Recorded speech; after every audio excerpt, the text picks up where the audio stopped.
Hello दोस्तों, कैसे हो आप सभी। स्वागत है आपका एक और नई वीडियो में। आज मैं आपको इस वीडियो के माध्यम से कश्मीर के बारे में सभी तमाम प्रकार की जानकारी दूंगा। तो चलिए शुरू करते हैं। आगे बढ़ने से पहले अगर आपने मेरे इस चैनल को सब्सक्राइब नहीं किया है तो प्लीज़ चैनल को सब्सक्राइब कर दीजिए और बेल आइकन को भी दबाना ना भूलें। भारत के सबसे उत्तर में स्थित कश्मीर भारत का स्वर्ग भी कहा जाता है, जो पर्यटकों के लिए आकर्षण का केंद्र है। बर्फ़ से ढके यहाँ के ऊंचे ऊंचे पहाड़, देवदार के पेड़ और चमचमाती झीलें यहाँ की सुंदरता को बढ़ाने में कोई कसर नहीं छोड़ते। यहाँ आने वाले सभी पर्यटक यहाँ की सुंदर वादियों का आनंद उठाते हैं। साथ ही paragliding, bungee jumping, rafting, swimming इत्यादि कई प्रकार की एक्टिविटी का भी आनंद उठाते हैं।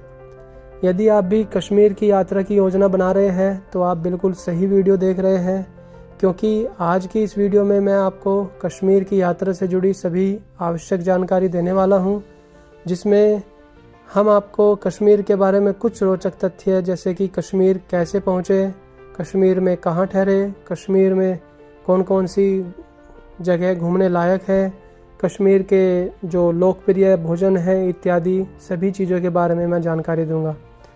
तो चलिए शुरू करते हैं अपनी इस वीडियो को। तो सबसे पहले कश्मीर के बारे में कुछ रोचक तथ्य हैं। पहला, कश्मीर पीर पंजाल पर्वतों की श्रेणी और हिमालय से घिरा हुआ है। कश्मीर को भारत का स्विट्ज़रलैंड भी कहा जाता है। कश्मीर में अमरनाथ और माता वैष्णो देवी मंदिर, जो कि देश भर के तीर्थ यात्रियों के लिए प्रमुख तीर्थ स्थान हैं। कश्मीर से झेलम नदी का उद्गम होता है, जो सिंधु नदी के साथ पाकिस्तान में मिलकर अंत में अरब सागर में गिर जाती है। कश्मीर में वुलर झील है, जो एशिया की सबसे बड़ी साफ पानी की झील कही जाती है। तो सबसे पहले बात करते हैं कश्मीर कैसे पहुँचे। यदि आप कश्मीर कम समय में पहुँचना चाहते हैं तो आप हवाई मार्ग का चयन कर सकते हैं। मैं आपको बता दूं, कश्मीर का जो सबसे निकटतम हवाई अड्डा है वो श्रीनगर हवाई अड्डा है और यह कश्मीर से मात्र 15 किलोमीटर की दूरी पर स्थित है। श्रीनगर हवाई अड्डे के लिए भारत के विभिन्न शहरों से कई उड़ानें हैं, तो आप अपने प्लानिंग के अकॉर्डिंग अपनी जो विमान की बुकिंग है वो एडवांस में ही करा लीजिए। कश्मीर के लिए आप सड़क मार्ग का भी चयन कर सकते हैं। यदि आप कश्मीर के विभिन्न किसी भी पड़ोसी राज्य में रहते हैं या फिर दूर भी रहते हैं तो आप खुद के निजी वाहन से भी कश्मीर पहुंच सकते हैं। भारत के प्रमुख शहरों से और कस्बों से सीधे सड़क मार्ग से कश्मीर जुड़ा हुआ है। निजी और राज्य सरकार द्वारा संचालित कई बसें भारत के विभिन्न शहरों से कश्मीर के लिए रवाना होती है। यदि आप कश्मीर के लिए रेल मार्ग का चुनाव करते हैं तो मैं आपको बता दूं कि जम्मू तवी रेलवे स्टेशन कश्मीर का सबसे निकटतम रेलवे स्टेशन है, जो भारत के प्रमुख शहरों से रेल मार्ग द्वारा जुड़ा हुआ है। तो इसके लिए मैं आपको एक और जानकारी दे दूं कि जब आप जम्मू तवी पहुंच जाते हैं तो आप वहां से बस टैक्सी लेकर आप पहुंच सकते हैं बनिहाल, जहां से श्रीनगर के लिए डायरेक्ट ट्रेनें मिलती है आपको। तो जो ये सफ़र है ये आपका 3 से 4 घंटे का मैक्सिमम होता है। तो इस तरीके से आप सड़क से, हवाई जहाज़ से या फिर रेलवे मार्ग से किसी का भी चयन करके आप कश्मीर पहुंच सकते हैं। तो अब बात करते हैं कश्मीर में कहाँ रुकें। कश्मीर में ठहरने के लिए एक से बढ़कर एक होटल मिल जाते हैं। यहाँ पर कम बजट से लेकर हाई बजट तक के होटल हैं, जिनकी सुविधा भी काफ़ी अच्छी होती है। आप चाहे तो इंटरनेट पर इन होटलों के बारे में सर्च करके ऑनलाइन बुक करा सकते हैं, क्योंकि कई बार पर्यटकों की संख्या अधिक हो जाने से रूम मिलना मुश्किल हो जाता है, इसलिए आप पहले से ही रूम बुक करवा लेना अच्छा होता है। तो अब मैं बात करता हूँ कश्मीर घूमने जाने का सबसे अच्छा जो समय है वो कौन सा होता है। हालांकि कश्मीर की योजना साल के किसी भी महीने आप बना सकते हैं, लेकिन यदि आप बिना किसी अवरोध के कश्मीर की सुंदर वादियों में समय बिताना चाहते हैं तो अप्रैल से जून का महीना कश्मीर की यात्रा के लिए सबसे उत्तम है, क्योंकि इस दौरान भारत के अन्य राज्यों में भी चिलचिलाती गर्मी होती है, जिसके कारण जो पर्यटक है वो चिलचिलाती गर्मी से बचने के लिए कश्मीर की ठंडी वादियों में आना पसंद करते हैं। हालांकि आप सर्दियों के दौरान भी आ सकते हैं, लेकिन इस दौरान यहाँ पर काफ़ी बर्फबारी होती है, जिसके कारण कई बार रास्ते भी बंद हो जाते हैं। लेकिन इस दौरान यहाँ पर्यटकों की संख्या काफ़ी कम हो जाती है, जिससे होटल का किराया और कई चीज़ों का दाम सस्ता हो जाता है, जिससे इस दौरान आप कम बजट में कश्मीर घूम सकते हैं। तो वैसे अगर कश्मीर का और बर्फ़बारी का आप आनंद या लुत्फ़ उठाना चाहते हैं तो आप सर्दी में कश्मीर आ सकते हैं। सर्दी में कश्मीर में घूमने के लिए बहुत सारी जगह हैं और हर जगह आपको बहुत ही सुंदर नज़ारे देखने को मिलेंगे। इसीलिए सर्दी में जब बर्फ़बारी होती है तो कश्मीर को इसीलिए ही भारत का स्विट्ज़रलैंड कहते हैं। तो कश्मीर कैसे घूमें? कश्मीर पहुंचने के बाद वहां के बस स्टैंड, रेलवे स्टेशन या फिर हवाई अड्डे के बाहर आपको ऑटो या टैक्सी मिल जाती है, जिससे आप कश्मीर के विभिन्न पर्यटक स्थलों पर जा सकते हैं। हालांकि आप वाहन किराए पर लेकर भी पूरा कश्मीर घूम सकते हैं। कश्मीर में कई ऐसी दुकानें और एजेंट मिल जाते हैं जो वाहन किराए पर लगाते हैं। तो इस प्रकार आप चाहे तो जो सार्वजनिक बसें होती है, वाहन होते हैं, आप उनका भी चयन कर सकते हैं अगर आप ज़्यादा ही कम बजट में कश्मीर को घूमना चाहते हैं। तो कहाँ घूमें? तो सबसे पहले जब कश्मीर की बात आती है तो मैं आपको बताना चाहूँगा कि माँ वैष्णो देवी का मंदिर ध्यान में आता है। तो कश्मीर में 1560 मीटर की ऊंचाई पर लगभग स्थित माता वैष्णो देवी के मंदिर के लिए यह विश्व भर में प्रसिद्ध है। देश भर से तीर्थयात्री माँ के दर्शन के लिए लगभग 13 किलोमीटर तक पैदल चलकर गुफाओं तक पहुँचते हैं और वहाँ पर माता रानी के दर्शन करते हैं। फिर उसके बाद आप जा सकते हैं पत्नीटॉप।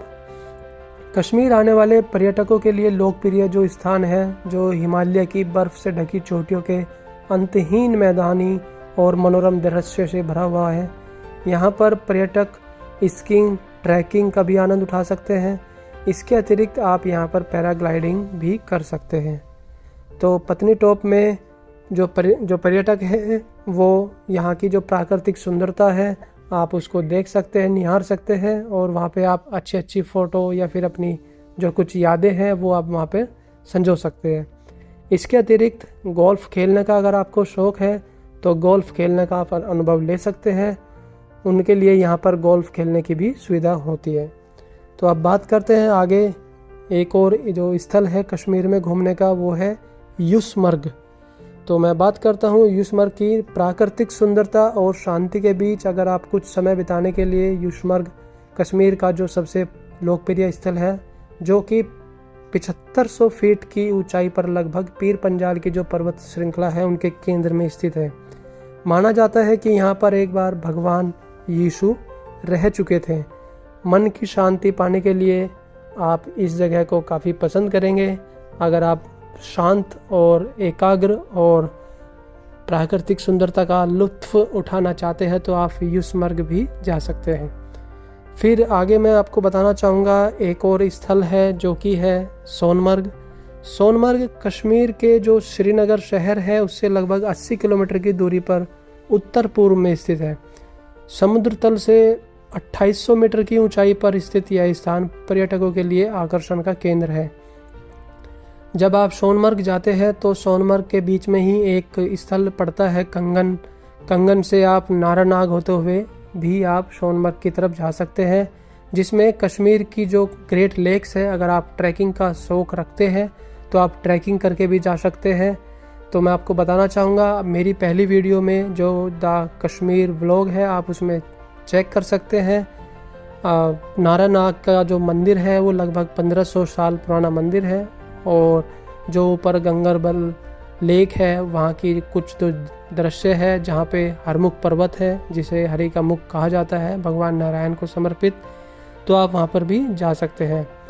तो वहाँ से आगे आप सोनमर्ग उस तरफ से भी जा सकते हैं। तो मैं आपको बताऊँगा कि यहाँ पे जो राजसी ग्लेयर है, बर्फ़ से ढके मैदान और शांत झील जो पर्यटकों को खूब लुभाती है।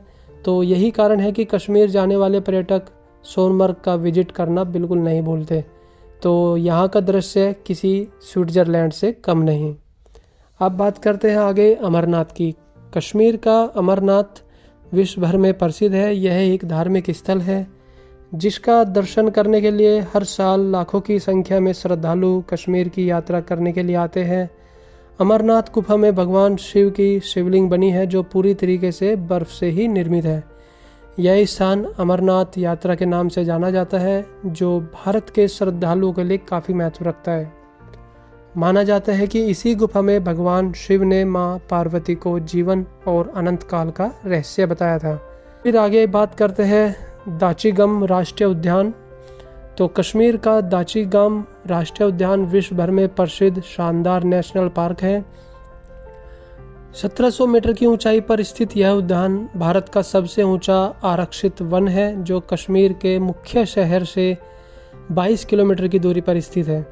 यदि आपको हरे भरे वातावरण में कुछ शांति का पल बिताना है, यह जगह आपके लिए बेहतरीन हो सकती है। इसके अतिरिक्त विभिन्न प्रकार के सुंदर वनस्पतियाँ और दुर्लभ जीव की प्रजातियों को अगर आपको देखना है तो आप इस नेशनल पार्क को विजिट करने आ सकते हैं। वन्य जीव प्रेमियों के लिए यह सबसे लोकप्रिय स्थल है। दाचीगाम का मूल अर्थ 10 गांव होता है। इस उद्यान का नाम दाचीगाम उन 10 गांवों को समर्पित है जिसे यहाँ पार्क बनाने के लिए अन्य जगह स्थानांतरित करना पड़ा। तो अब बात करते हैं अगले स्थल की, गुलमर्ग। कश्मीर में गुलमर्ग पर्यटकों के द्वारा सबसे ज़्यादा पसंद किया जाने वाला स्थल है। यह जगह समुद्र तल से 2730 मीटर की ऊंचाई पर स्थित है, जो पूरी तरीके से सफ़ेद बर्फ से ढके हुए है और इसके पहाड़ों के बीच हरे भरे घास के मैदान और सदाबहार जंगल इस स्थान को और भी ज़्यादा सुशोभित करते हैं। इसके अतिरिक्त यहाँ पर स्ट्रॉबेरी फील्ड्स, बायोस्फीयर रिजर्व यहाँ की प्रमुख आकर्षण है, जिसे आप विजिट कर सकते हैं। यहाँ के पहाड़ों पर पर्यटक स्कीइंग एक्टिविटी और गंडोला राइड का आनंद उठाते हैं। तो आप अगर गंडोला राइड और स्कीइंग एक्टिविटी करना चाहते हैं तो आप ज़रूर गुलमर्ग को एक बार विजिट कीजिए। फिर अब मैं बात करता हूँ श्रीनगर की। श्रीनगर कश्मीर की राजधानी है। तो यहाँ पर विभिन्न प्रकार के पेड़ पौधों से घिरे पहाड़ वातावरण को हरियाली से भर देते हैं। यहाँ सबसे ज़्यादा आकर्षक चीज़ें यहाँ का डल झील, जो पर्यटकों के बीच काफ़ी लोकप्रिय है, जिसमें आपको शिकारा राइड मिलती है। और शिकारा राइड डल झील की सबसे फेमस और सबसे प्राचीन शिकारा राइड आपको एक प्रकार की नाव होती है, जो उसको शिकारा बोलते हैं कश्मीर में, डल झील के पास। तो वहाँ पर आपको पूरी जो राइड है वो लगभग 1.5 से 2 घंटे की राइड होती है और उसमें बहुत ही सुंदर व्यू आपको देखने को मिलेगा और पूरी झील में आपको हर चीज़ की फैसिलिटी मिलेगी। वहाँ पे आपको चलते फिरते घर, आपको मतलब तैरते हुए घर और फ्लोटिंग करते हुए पोस्ट ऑफिस और फ्लोटिंग मार्केट और मतलब बहुत सारी चीज़ें आपको वहाँ पर देखने को मिलेगी। तो आप अगर श्रीनगर जाएं तो प्लीज़ ज़रूर आप डल झील का लुत्फ़ उठा सकते हैं। और इसी डल झील के बारे में मेरी एक और वीडियो है, अगर आप ज़्यादा डिटेल में जानना चाहते हैं तो आप मेरी इस वीडियो को भी देख सकते हैं। ऊपर आई बटन पे आप आई बटन पे क्लिक करके देख सकते हैं। तो अब बात करते हैं कश्मीर का जो प्रसिद्ध स्थानीय जो भोजन होता है। तो कश्मीर केवल अपनी प्राकृतिक सुंदरता के लिए ही प्रसिद्ध नहीं है, बल्कि यहाँ के व्यंजन भी विविध और जायकेदार है। तो यहाँ के जो व्यंजन हैं उनमें मुग़ल और अरबों का प्रभाव आपको देखने को मिलता है। कश्मीर में कश्मीरी पंडित और मुसलमानों की आबादी होने के कारण यहाँ पर शाकाहारी और मांसाहारी दोनों तरह के व्यंजन लोकप्रिय हैं। कश्मीरी पंडितों के द्वारा पसंद किए जाने वाले व्यंजन में प्याज और लहसुन शामिल नहीं होता है और यह पूरी तरीके से शाकाहारी होता है। वहीं अब अगर मुस्लिम समुदाय की द्वारा जो पसंद किए जाने वाले भोजन हैं वहाँ पर उनमें मांस, मछली इत्यादि शामिल होता है। चलिए जानते हैं कश्मीर में लोकप्रिय कुछ स्थानीय शाकाहारी और मांसाहारी व्यंजन के बारे में। तो सबसे पहले आता है थुक्पा। तिब्बत के पूर्वी भाग से उत्पन्न यह खास व्यंजन कश्मीर के लोकप्रिय व्यंजनों की सूची में भी शामिल है। यह व्यंजन यहाँ आने वाले हर पर्यटकों को पसंद आता है, क्योंकि यह नूडल्स और सूप का सम्मेलन होता है, इसमें दोनों का समावेश होता है। इस व्यंजन के बारे में खास चीज़ यह है कि यह मांसाहारी और शाकाहारी दोनों वेरिएंट में परोसे जाते हैं। यदि आप नॉन वेज खाने के शौकीन हैं तो आप इसके नॉन वेज वेरिएंट का स्वाद ले सकते हैं। यकीन मानिए आपने नूडल्स तो खाए होंगे, लेकिन कश्मीर में परोसे जाते इस थुक्पा व्यंजन के जैसे नूडल्स का स्वाद आपने कभी नहीं अनुभव किया होगा। तो आप जो है शाकाहारी और मांसाहारी दोनों वेरिएंट में आप जो भी है खा सकते हैं। तो आगे बात करते हैं मोमोज की। तो मोमोज कश्मीर के स्ट्रीट फूड में सबसे अत्यधिक पसंद किया जाने वाला डिश है।